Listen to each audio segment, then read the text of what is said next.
Pulso. Pulso latino. Caminhos latinos.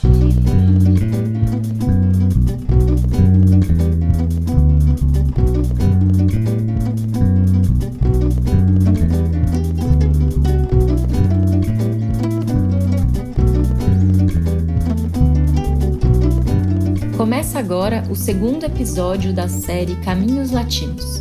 Dessa vez, a gente vai caminhar pelo Paraguai. A série Caminhos Latinos é uma parceria entre o Pulso Latino, o programa Realidade Latino-Americana da Unifesp e a editora Elefante. Eu sou Joana Salem e te convido para embarcar nessa viagem com a gente.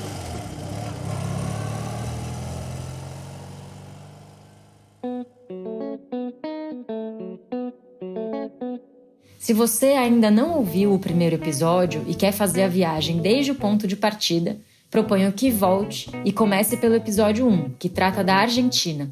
Mas, se preferir, pode seguir por aqui mesmo. Afinal, o itinerário dessa viagem é todo seu.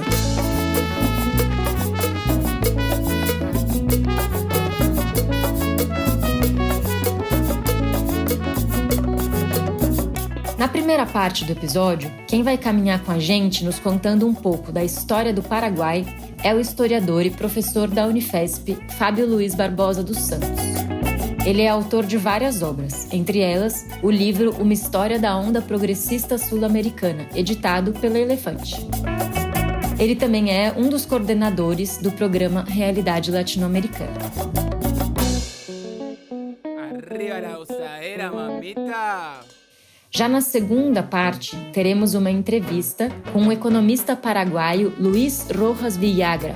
Ele é docente da Universidade Nacional de Assunção e autor de vários livros sobre o Paraguai, como, por exemplo, Actores del Agronegócio em Paraguai, La Metamorfosis del Paraguay, del esplendor inicial a su traumática descomposición e Tereré Jeré, Alternativas a la Sociedad Paraguaya Actual.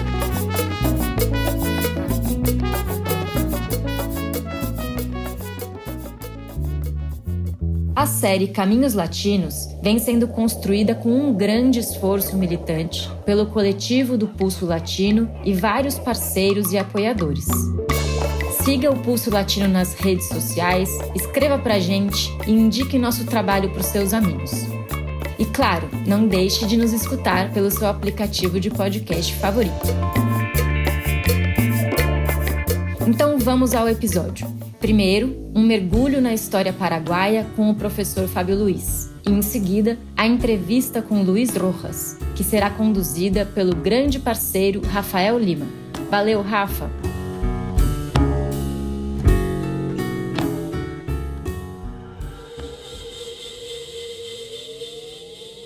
Saudações, sou Fábio Luiz, professor da Unifesp. No programa de hoje discutiremos o Paraguai. Nos minutos iniciais, eu apresentarei as particularidades da formação paraguaia no contexto latino-americano e, na segunda parte, o nosso entrevistado Luis Rojas discutirá dilemas contemporâneos do país, entre o golpe que derrubou Lugo e as lutas atuais.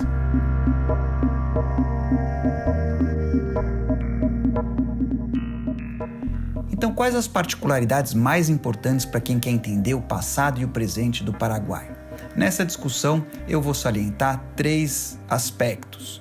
Primeiro, a Guerra da Tríplice Aliança, conhecida no Brasil como Guerra do Paraguai e no Paraguai como Guerra Guaçu, ou seja, Guerra Grande em Guarani. O segundo aspecto é a ditadura do general Stroessner, que se estendeu entre 54 e 89, portanto a mais longeva ditadura da América do Sul. E, por fim, a presença dominante do Brasil e de brasileiros no Paraguai, que configura uma relação de subordinação que não tem paralelo na região.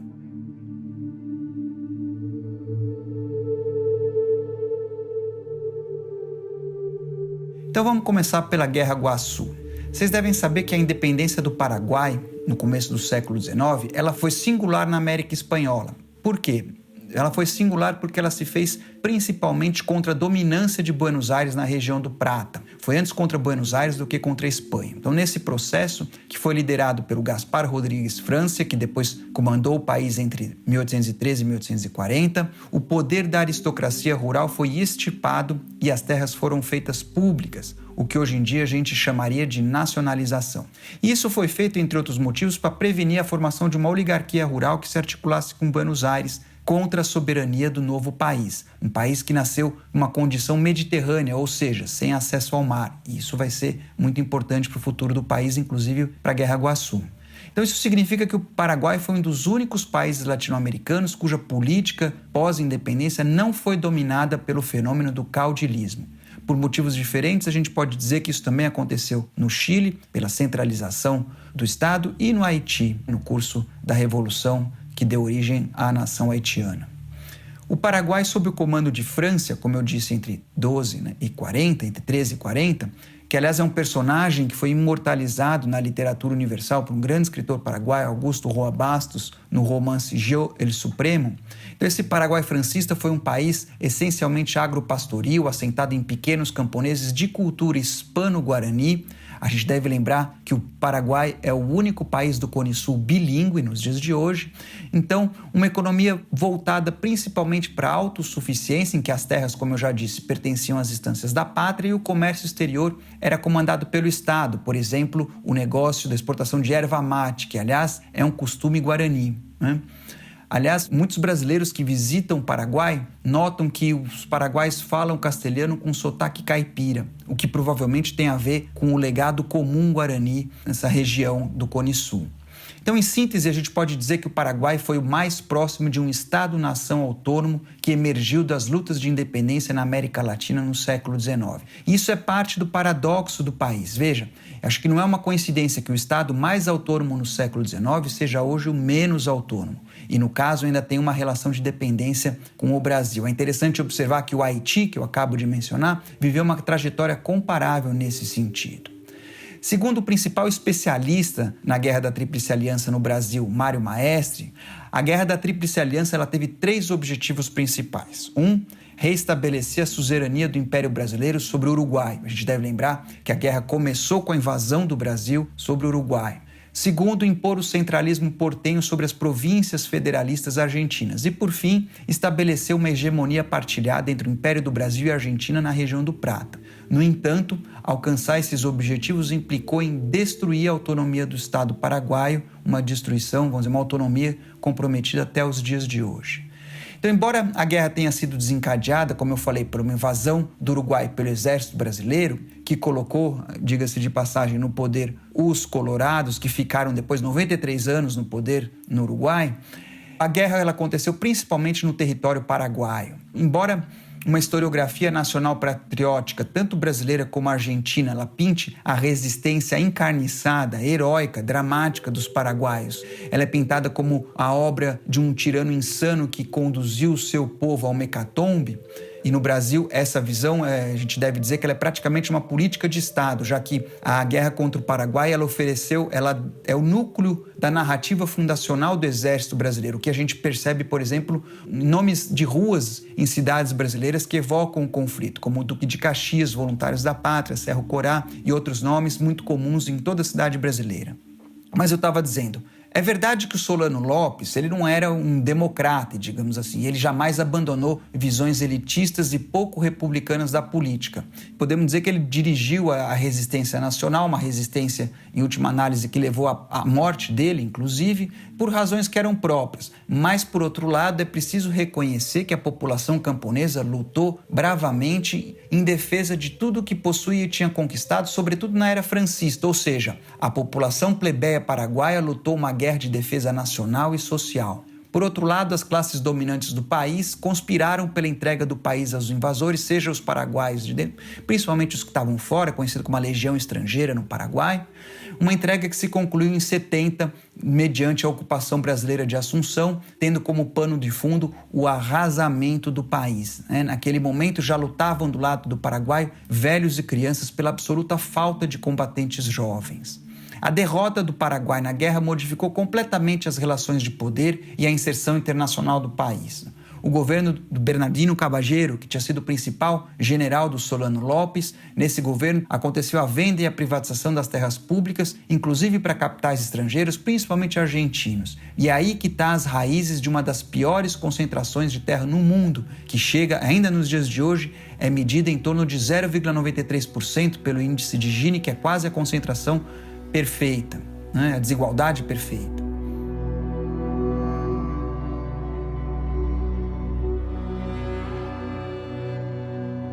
Nos anos seguintes, depois do final da guerra, também foram fundados clubes políticos que deram origem, em 1887, aos dois partidos que dominam a política do país até hoje: a Associação Nacional Republicana, que é mais conhecida como os Colorados, e o Partido Liberal. É possível dizer que também no Paraguai, no pós-guerra, se estabeleceu como política de Estado uma narrativa que viu no Solano Lopes o único responsável pela guerra e a intervenção aliancista como uma obra humanitária que salvou, vamos dizer, para a salvação do país. Na sua origem, esses dois partidos eles não se diferenciavam exatamente por questões ideológicas, mas pela sua composição interna. Enquanto os colorados manifestavam uma espécie de sentir nacional vinculado ao passado lopista e tinham bases rurais, os liberais estavam mais vinculados a uma base urbana e bastante sujeitos à influência estrangeira, particularmente argentina, né? Os colorados tinham uma base de apoio nos camponeses do interior, que eles chamavam dos pinandis, os pés descalços, né? Organizados por caudilhos e às vezes ex-combatentes da Guerra Grande, enquanto os liberais se apoiavam principalmente nas elites de Assunção, alguns dos quais tinham retornado depois do fim da guerra. Então, inicialmente, os colorados dominaram a política até 1904, ano em que houve o que se chama uma revolução no Paraguai. Muitas vezes na historiografia paraguai, golpes e, vamos dizer, levantes, assonadas são conhecidas, nomeadas como revoluções, né?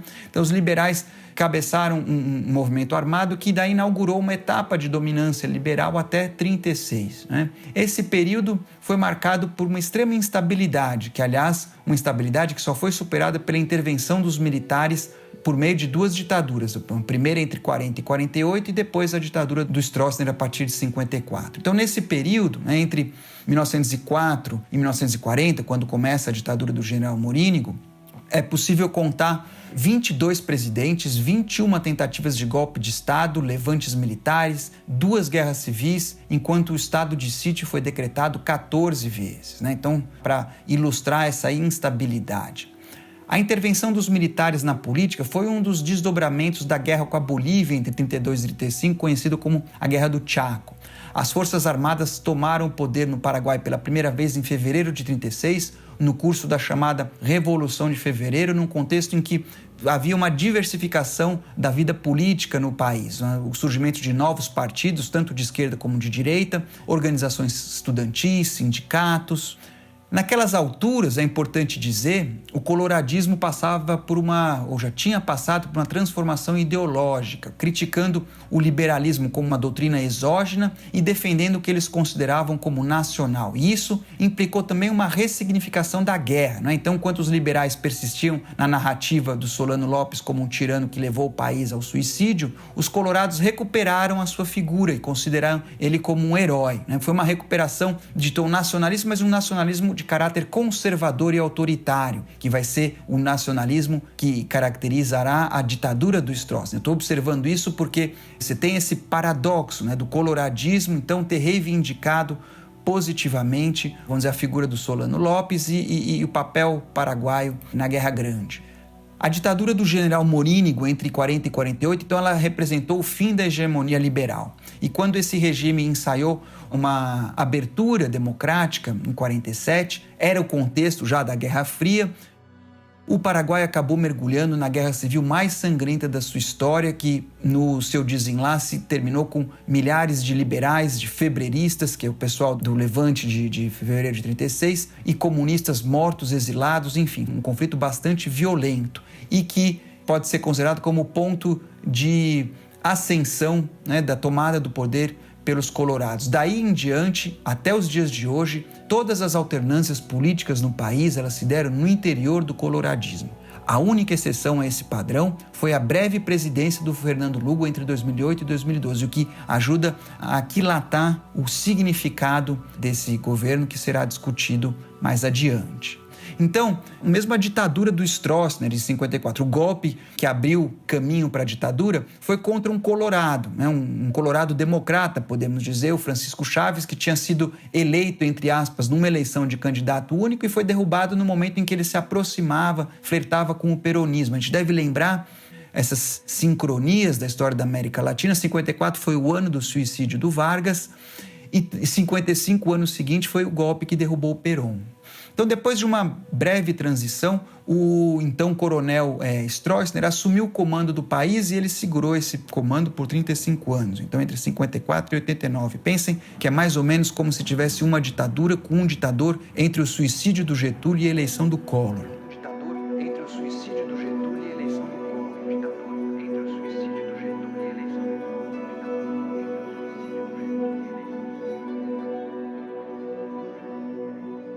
Então, com Stroessner, a coloradização do que era um regime de partido único, né? Um regime de partido único colorado, mas que era civil, passou a ser militar. E mais importante, o coloradismo se estabeleceu como uma espécie de partido de Estado que desde então domina de forma pervasiva a política do país, um pouco como o PRI mexicano fez ao longo do século XX. Mas se a gente lembrar que o PRI tinha raiz numa revolução, o coloradismo paraguaio sempre foi, desde a sua origem, o partido da contra-revolução. Isso, claro, teve efeito sobre a política de esquerda, né? Num país em que até hoje o Estado é o principal empregador, portanto o principal do sindicalismo do país é atrelado ao Estado e, evidentemente, se o coloradismo se mistura com o Estado, a gente já percebe as dificuldades de formação de um movimento, vamos dizer, trabalhador autônomo no país.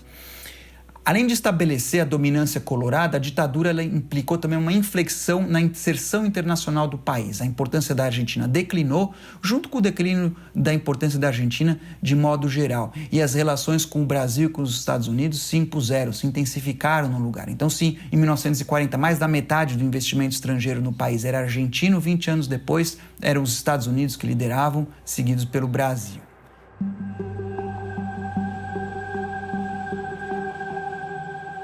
Então, na ditadura, você tem essa reorientação na direção do Brasil, que tem alguns indícios, por exemplo, no estabelecimento de uma rota comercial ligando o Paraguai ao Oceano Atlântico por meio do Porto de Paranaguá, driblando assim a dependência secular em relação a Buenos Aires, né, como porto ligando o Atlântico. A construção da Ponte da Amizade entre Foz do Iguaçu e a nova cidade, então chamada Puerto Stroessner, que é a atual Ciudad del Este, né, cuja construção começou em 56, o estabelecimento dessa cidade como um polo comercial orientado principalmente para o mercado brasileiro, uma cidade que nos anos 70 chegou a ser o terceiro centro comercial do mundo, depois de Miami e Hong Kong. Então são todos indícios dessa reorientação paraguaia que encontrou eco nos interesses do Estado brasileiro.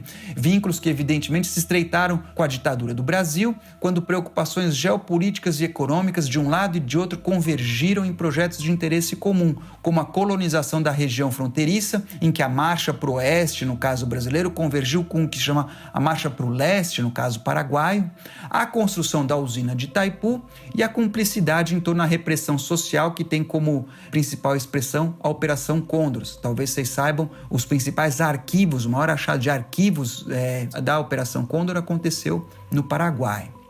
É particularmente importante o que aconteceu com a distribuição de terra para entender os conflitos atuais no país e as relações com o poder dos brasileiros enraizados no país, chamados de brasiguais. Essa é uma questão que eu detalho no livro sobre a onda progressista que eu escrevi no capítulo sobre o Paraguai. Aqui, só para dizer, em resumo, a ditadura, ao longo dos 35 anos da ditadura, cerca de 12 milhões de hectares de terras foram distribuídos de maneira irregular, muitos deles foram parar em mãos brasileiras, os brasileiros que se beneficiavam do preço baixo da terra, condições de crédito, a escassa fiscalização ambiental, nenhuma fiscalização trabalhista. Então, eles iam no Paraguai, compravam terras destinadas aos projetos de colonização do leste paraguaio, mas que eram terras que não podiam ser vendidas, porque estavam nos marcos desse processo de colonização. Então, hoje elas são chamadas de tierras mal havidas.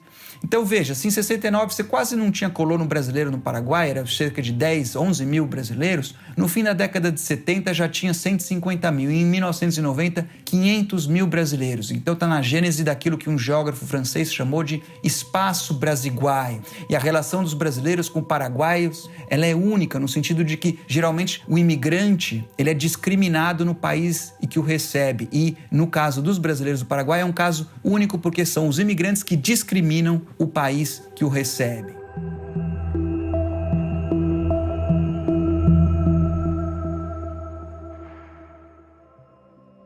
O fim da ditadura do Stroessner chegou com o fim da Guerra Fria, né? Ele caiu com um golpe militar liderado por um militar que inclusive tinha laços familiares com, né, o chamado Andrés Rodrigues. Isso aconteceu em 89 e em 93 finalmente realizaram-se as primeiras eleições presidenciais diretas da história do país.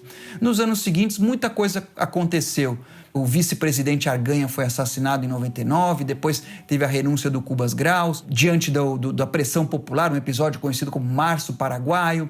Teve as aventuras do general Lino Oviedo, que foi parar no exílio, sempre no Brasil. Mesmo Stroessner, quando caiu, veio se exilar no Brasil. Depois ele foi preso, liderou uma dissidência tricolorada. Mas o importante dizer é o seguinte: em todo esse período, todas essas disputas, elas não transcenderam os marcos da dominação colorada. Foi nesse contexto, então, que os liberais, então, que são os rivais dos colorados na política conservadora desde o final do século XIX, eles enxergaram na candidatura do Lugo e na adesão da candidatura do Lugo, na qual eles nomearam, por exemplo, o vice-presidente, que assumiu depois do golpe, né? Eles enxergaram nessa candidatura nada mais do que um caminho para se reaproximar do executivo, enquanto o campo popular identificou no Lugo uma novidade política que era uma oportunidade para avançar demandas há muito represadas. O Lugo, que era um bispo identificado vagamente com a teologia da libertação, mas que assumiu a reforma agrária como uma bandeira importante da sua plataforma. Então eu vou terminar só mencionando rapidamente algumas dimensões do poder brasileiro no Paraguai, que nem sempre os brasileiros têm essa noção, né? A presença dominante do Brasil no Paraguai. Itaipu é a principal expressão e a luta por uma reorganização da relação com Itaipu, ela mobiliza o nacionalismo paraguaio como nenhuma outra. Então a renegociação dos termos do tratado negociado originalmente pelas ditaduras, que está prevista para daqui a alguns anos, ela já é uma campanha do lado do Paraguai. E outra expressão é a Cidade de Leste, que todo brasileiro conhece, mas também tem presenças menos conhecidas, como os bancos, por exemplo. O Itaú é o líder em número de clientes e ativos, né, dos bancos privados no Paraguai. As zonas francas, que é um fenômeno mais recente. Então, por exemplo, a empresa dona do grupo Riachuelo montou uma fábrica de confecções no Paraguai. A Estrela, a principal fábrica de brinquedos brasileiros, mudou uma fábrica da China para lá. Mas a principal expressão é a dominação brasiguaia do negócio da soja, né? Um negócio que cresceu vertiginosamente nos últimos 30 anos.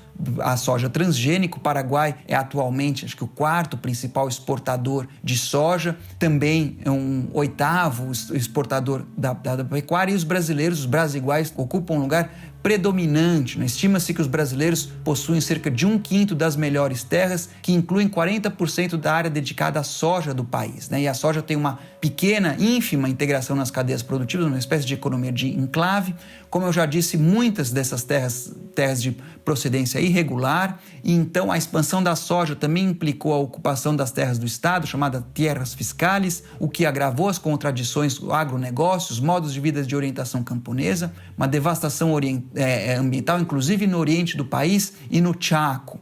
Então, se as tensões em torno da terra foram determinantes para eleger o Lugo, elas também foram decisivas na sua caída, no golpe que o derrubou, que será analisado, discutido a seguir.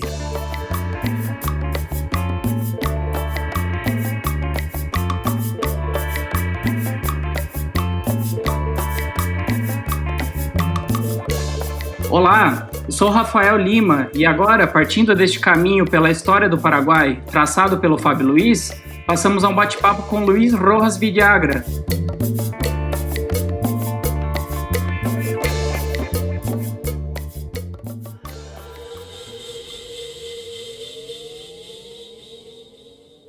Olá, Luiz, tudo bem? Olá, Rafael, um gosto saludar. Muito obrigado por aceitar participar dessa conversa com o Pulso Latino. É um prazer tê-lo conosco. Muchas gracias, igualmente.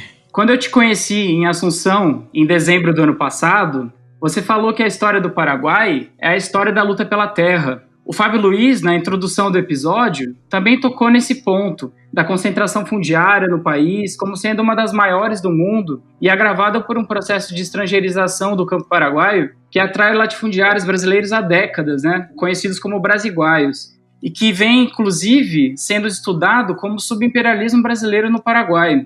Como você vê esse capítulo da luta pela terra com a relação entre Paraguai e Brasil? Exactamente, podemos sintetizar la historia del Paraguay en gran medida como la historia de lucha por la tierra. El Paraguay no ha sido un país cuya riqueza se haya generado del sector de la explotación mineral, de la explotación petrolera, una industrialización importante. Históricamente, el Paraguay ha sido un país que ha vivido a partir de la producción agrícola, pecuaria, de la producción primaria vinculada a la tierra. Además de porque el país no tuvo y no tiene una población muy numerosa, entonces hay una baja densidad poblacional que ha hecho que haya mucha tierra disponible y tierra de mucha fertilidad, muy propicia para la producción agrícola. Entonces hemos tenido históricamente conflictos, ¿verdad?, en torno a la tierra, su posesión, su uso, su control, y lo que ha generado riqueza, ha generado pobreza, ha generado exclusión, innumerables conflictos históricamente, ¿verdad?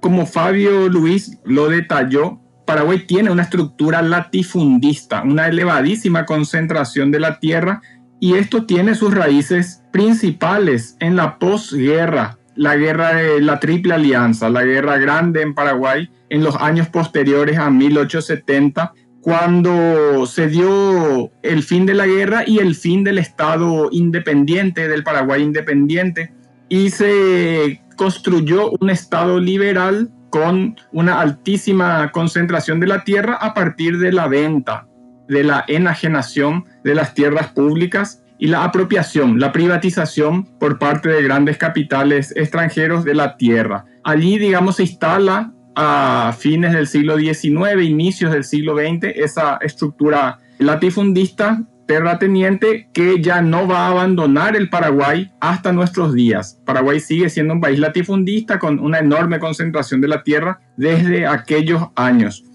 A mediados del siglo XX, 1950, 1960, se da una reestructuración latifundista a partir de cambios que se van dando a nivel internacional, cambios económicos en la demanda de materias primas. La Revolución Verde emerge también en 1960, se impulsa fuertemente la mecanización de la agricultura, y en ese contexto entonces se empieza a darse una reestructuración, unos cambios en la propiedad de la tierra con nuevos actores, fuerte presencia de productores brasileños, pero siempre con esta característica de alta concentración de tierras. En los años 50 se da una alianza geopolítica entre Paraguay y Brasil, entre las dictaduras militares de Stroessner con la del Brasil, y esto facilita un estrechamiento de los lazos económicos entre Paraguay y Brasil, una subordinación del Paraguay a la economía brasileña, a las necesidades de expansión de la economía brasileña, y en ese contexto, entre varios cambios, uno va a ser la entrada de los productores brasileños al territorio paraguayo en la década del 60, del 70. Quienes venían del Brasil con cierto capital eran productores agrícolas en su mayoría y se instalaron en las zonas fronterizas del Paraguay, comprando tierras, empezando a abrir la frontera agrícola, desmontando y iniciando la producción mecanizada que en Paraguay no tenía mucha presencia. La producción de monocultivos, principalmente la soja, desde aquellos años. El gobierno de Stroessner fue muy concesivo con estos productores brasileños, que se les conoce como brasiguayos, sin mayor regulación de tipo ambiental, de tipo impositiva. y el valor de la tierra en Paraguay era muy inferior al valor de la tierra en Brasil. Entonces eso provocó una migración importante de aproximadamente 400.000 brasileños que llegaron al Paraguay para trabajar o explotar la tierra y los recursos naturales. Con el tiempo, esta presencia brasileña se fue consolidando y diversificando también, no solamente ya la soja, también la ganadería, la producción de carne, la producción vacuna. Luego, en otros renglones, la presencia de productores brasileños se fue diversificando, inversiones brasileñas en la producción de arroz, en la reforestación con fines de agrocombustibles y en otras ramas de la actividad productiva también. La maquila, el sistema financiero, los frigoríficos para exportación de carne, el comercio fronterizo, incluso actividades ilegales como el narcotráfico, crimen organizado, también tuvieron fuerte presencia de actores brasileños asociados a actores locales paraguayos. Entonces, esa presencia fuerte del Brasil desde los años 60, 70 ya se ha quedado como un rasgo fundamental de un modelo económico muy dependiente del mercado mundial y particularmente de la dinámica brasileña, de la economía brasileña.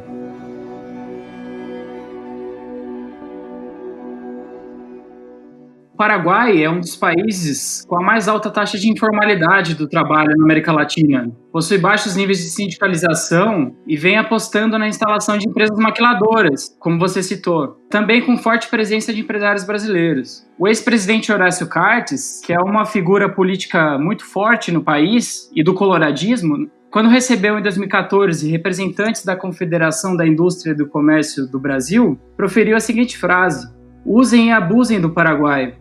Diante disso, como você vê o impacto do Brasil, ainda seguindo nessa discussão, e da pandemia do coronavírus nas relações de trabalho paraguaias? Bueno, la situación de la clase trabajadora, del mercado laboral en Paraguay es bastante difícil. Es un sector con muchas dificultades para su desarrollo, para su constitución en el país como clase trabajadora, por las características propias del desarrollo económico del Paraguay. Como nos relataba Fabio Luis en la introducción, el Paraguay emerge de la guerra contra la Triple Alianza como un país devastado, un país destruido en su economía, en su propio estado, en su geografía, en su población, o sea, pérdidas en todos los órdenes.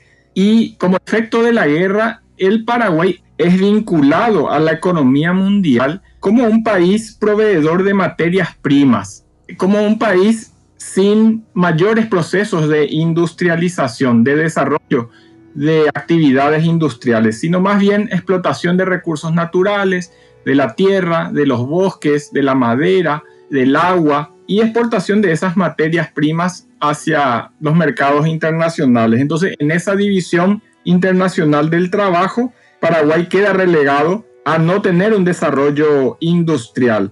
Entonces, esa característica también va a acompañar al Paraguay desde aquellos años hasta la actualidad. Paraguay no ha logrado desarrollar un sector industrial importante, por lo cual no ha emergido una clase obrera numerosa en términos de cantidad, por justamente esta preeminencia de actividades primarias con mayor presencia del trabajo agropecuario, con un porcentaje importante del empleo en el sector público, en el Estado, y con una proporción importante de la población en actividades de servicios, ya en las últimas décadas migrando con fuerte migración del campo a la ciudad, una ampliación de las actividades comerciales, los servicios urbanos, sectores de alta informalidad. Entonces, esa pequeña clase trabajadora asalariada en el sector privado no ha tenido un peso muy grande en la historia reciente del Paraguay, y hemos tenido sí otras características, ¿verdad? Como el Estado, el sector público como el mayor empleador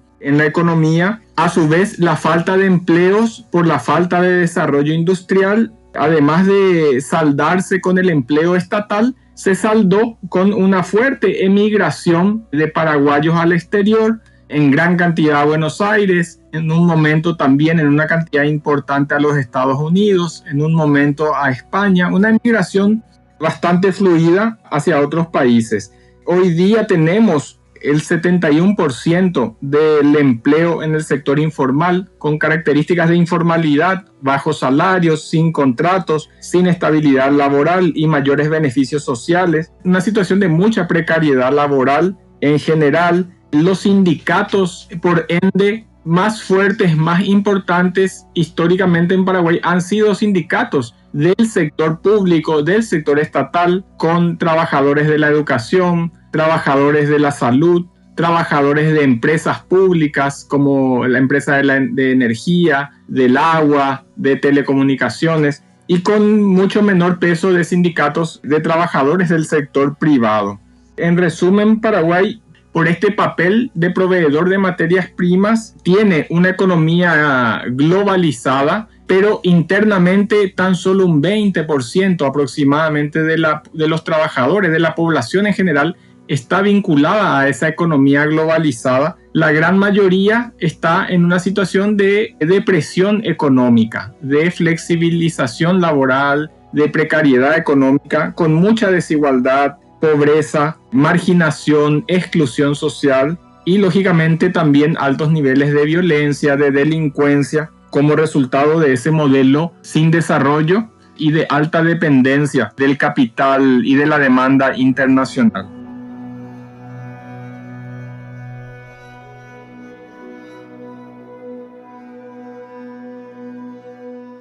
Luiz, no Brasil, nós presenciamos o aumento expressivo do número de militares em cargos civis no governo Bolsonaro. Inclusive, o ministro interino da Saúde, Eduardo Pazuello, é um general do Exército. E o Paraguai teve a ditadura militar mais longeva do continente. O Fábio Luiz até fala que é uma ditadura que vai do suicídio do Vargas à eleição do Collor, em termos de política brasileira. Como você analisa a influência dos militares na política paraguaia, já que o atual presidente, Mário Abdo Benítez, é conhecido por Marito exatamente por ser filho do secretário particular de Stroessner? Los militares han tenido una participación muy significativa en la historia política, económica, social del Paraguay, con largos periodos de gobierno militares, lo cual en los últimos años ha perdido relevancia, ha perdido centralidad el estamento militar en la política paraguaya. Esto tiene un poco su origen histórico justamente en aquel proceso de la posguerra del 70 que instaló como clase económica dominante al capital internacional, a aquellos capitales que compraron grandes extensiones de tierra en el Paraguay y que manejaban el comercio y las finanzas dentro del Paraguay, lo cual derivó en que en el país durante las primeras décadas del siglo XX no se desarrolle una burguesía nacional vigorosa, una élite económica nacional que cumpla el rol de clase dominante, de clase dirigente dentro del país, por la presencia excluyente, la presencia dominante del capital internacional. Entonces, esta ausencia de una élite económica nacional generó una inestabilidad muy grande, como nos contaba Fábio Luiz. En las primeras décadas del siglo XX, golpes de Estado, revoluciones asonadas, una sucesión de presidentes uno tras otro, y eso derivó como en un vacío de poder, de una falta de una clase económica dirigente. El rol de clase dirigente fue asumida por los militares al mando de un Estado autoritario. Entonces, desde el año 1936, después con la dictadura de Morínigo en 1940 y ya con más fuerza con la dictadura de Stroessner en 1954 hasta 1989, vamos a tener gobiernos militares autoritarios, represivos, comandando el Estado en una alianza con las Fuerzas Armadas, con el Partido Colorado y haciendo las veces de clase dirigente. El estronismo, digamos, generó en su desarrollo el gobierno estronista en la década del 60, 70, lo que vendría a ser la nueva clase dirigente, la nueva élite económica del Paraguay, con una característica fundamental que la resumimos con el concepto de burguesía fraudulenta. El estronismo generó una burguesía nacional, pero de rasgos muy característicos en lo fraudulento, en lo mafioso, en lo ilegal de sus procesos de acumulación. O sea, es una burguesía nacida de las entrañas del estronismo gracias a su vinculación con el gobierno dictatorial, gracias a su relación con el Estado y los privilegios económicos que eso le generó. Esta burguesía naciente recibió tierras mal habidas que debían ser para la reforma agraria, desarrollaron actividades como el narcotráfico con la protección del gobierno, el rollotráfico, que era el tráfico ilegal de maderas a partir de la deforestación, el contrabando, las obras públicas sobrefacturadas, el robo de recursos públicos de diferentes maneras, préstamos internacionales que llegaban al Paraguay también eran fuente de enriquecimiento ilícito. Entonces ahí nace una burguesía fraudulenta, una élite económica que va a partir de la caída de Stroessner ya en los años 90 va a ocupar ese rol de burguesía nacional, de clase dominante, de élite económica que va a tomar la posta del Estado autoritario y bajo las formas de una democracia formal, con elecciones y con rituales democráticos, va a liderar el proceso de transición de los años 90 con un protagonismo en declive, digamos, del estamento militar, que va a tener como últimos grandes caudillos, grandes representantes a Andrés Rodríguez, que fue quien dio el golpe contra Stroessner y que fue presidente hasta 1993, y posteriormente el general Lino Oviedo, que bueno, tuvo mucho protagonismo político hasta la década del 90, inicios del 2000, pero fue el último gran caudillo militar vinculado al Partido Colorado, pero posteriormente a eso ya no hubo una presencia muy fuerte de las Fuerzas Armadas en la política, al menos abiertamente. Incluso en las últimas elecciones, algunos candidatos, digamos, de extracción militar no tuvieron mayor éxito en su presentación. En fin, la posta del rol hegemónico de los militares lo heredó una burguesía mafiosa, fraudulenta, incubada bajo el estronismo y que hoy gobierna el Paraguay desde Mario Abdo Benítez, actual presidente, como también Horacio Cartes y otros representantes de ese sector.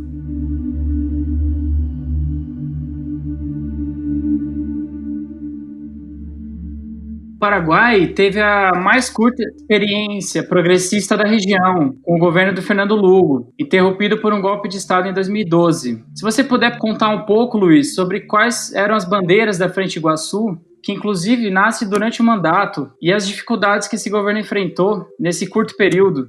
Bueno, el gobierno de Lugo lógicamente es resultado también de este proceso histórico que estamos conversando, de la hegemonía del Partido Colorado, ya desde la década del 40, hegemonía, digamos, que generó un país devastado económica y socialmente, fragmentado, un país con altos niveles de pobreza, desigualdad, altísima exclusión, y todo ello, bueno, fue también agotando la gestión del propio Partido Colorado hacia la sociedad. O sea, la sociedad paraguaya también veía como necesaria un cambio político, una renovación del gobierno, del partido en el gobierno.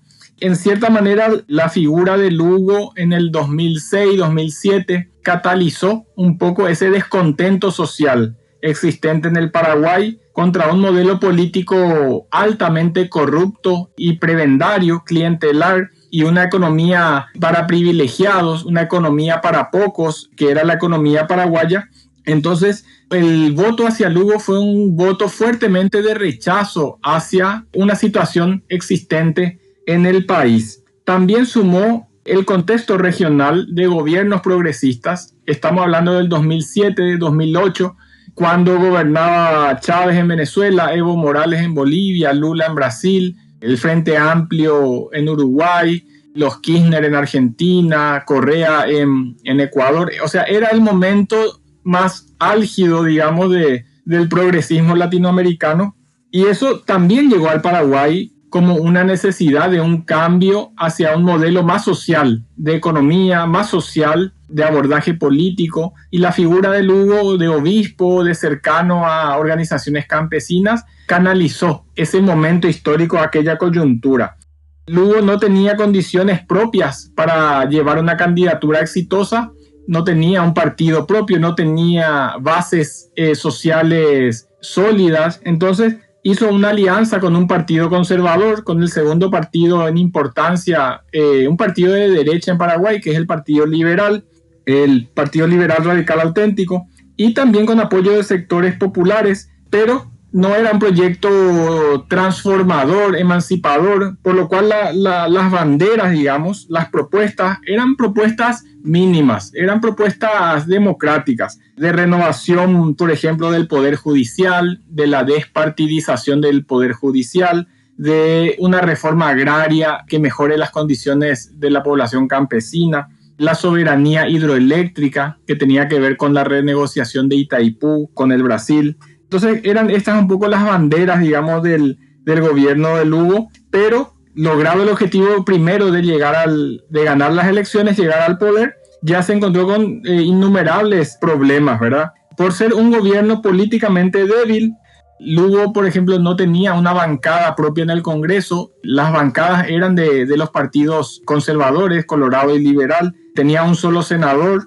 Tampoco tenía una base social sólida, organizada, que pueda sostener eso. Tampoco había un programa de cambio claro de cómo avanzar y hacia dónde avanzar, a lo que se sumaba los problemas propios del liderazgo también del propio Fernando Lugo, que era un liderazgo muy confuso, con poca claridad hacia dónde ir.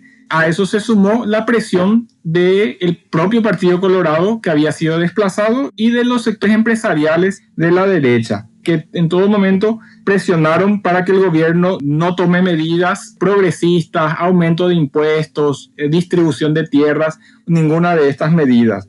Tan solo el gobierno de Lugo amenazó o amagó con algunos cambios, con tocar algunos intereses vinculados a la propiedad de la tierra, recuperar algunas tierras mal habidas. Eso generó un descontento ya en el sector oligárquico interno y generó las condiciones para un juicio político, donde el Partido Liberal fue clave, el aliado de Lugo. Se dio la vuelta a raíz de la coyuntura cambiante y vieron la oportunidad de asumir el gobierno y facilitaron el proceso del juicio político, que se concretó finalmente en el 2012 y que finalmente posibilitó el retorno del Partido Colorado ya en el 2013, con la cara medio lavada después de una alternancia fallida, sin mayores cambios significativos para la población.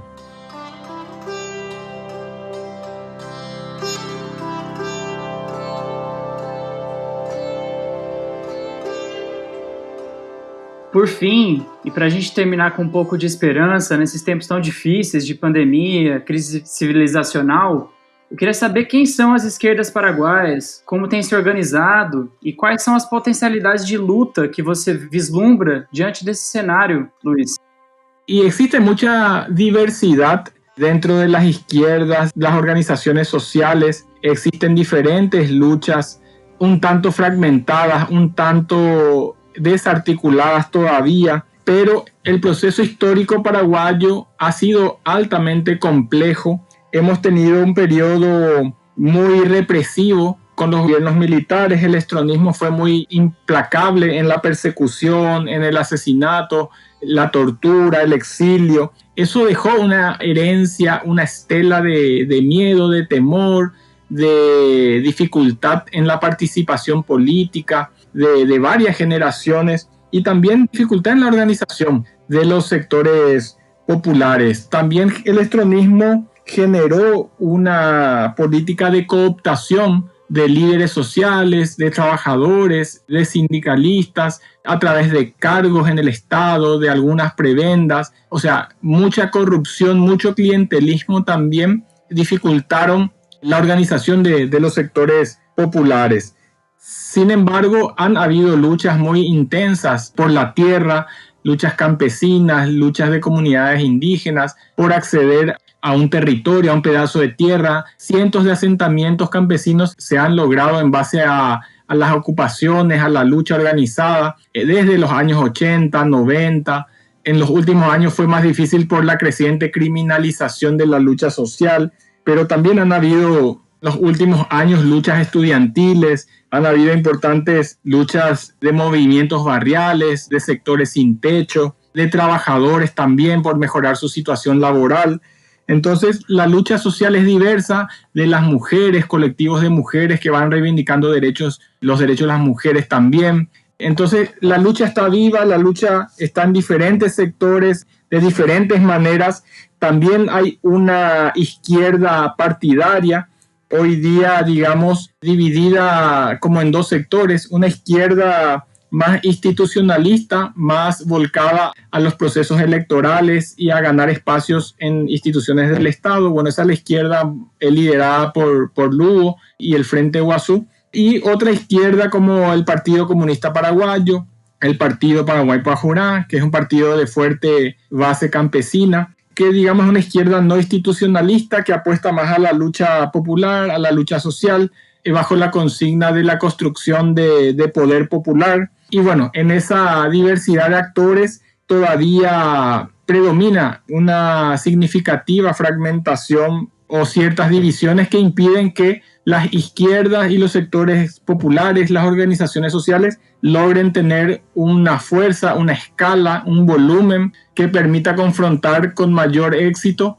contra el Estado oligárquico, contra las políticas neoliberales y contra la clase dominante empresarial fraudulenta que gobierna el Paraguay.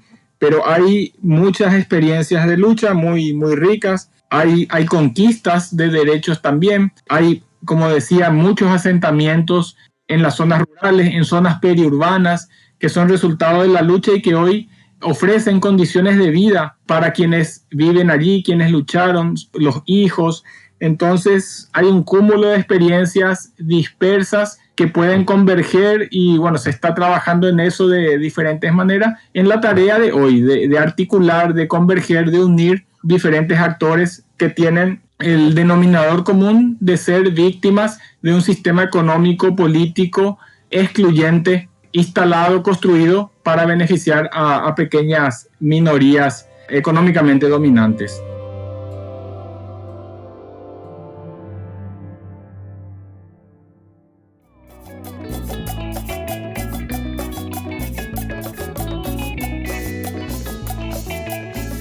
Muito obrigado por essa excelente conversa, Luiz.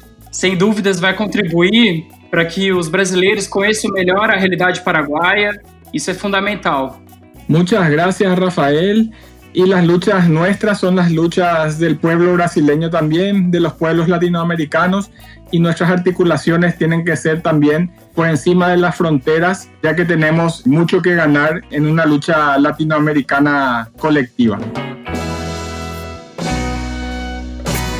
Muito obrigado. Esperamos vocês no próximo episódio da série Caminhos Latinos, que vai ser sobre o Uruguai.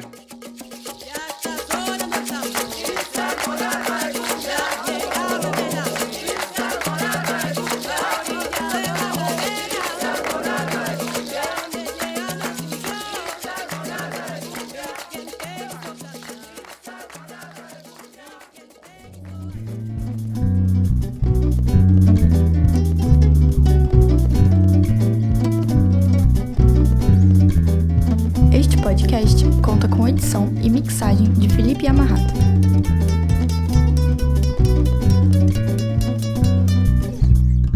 Caminhos Latinos.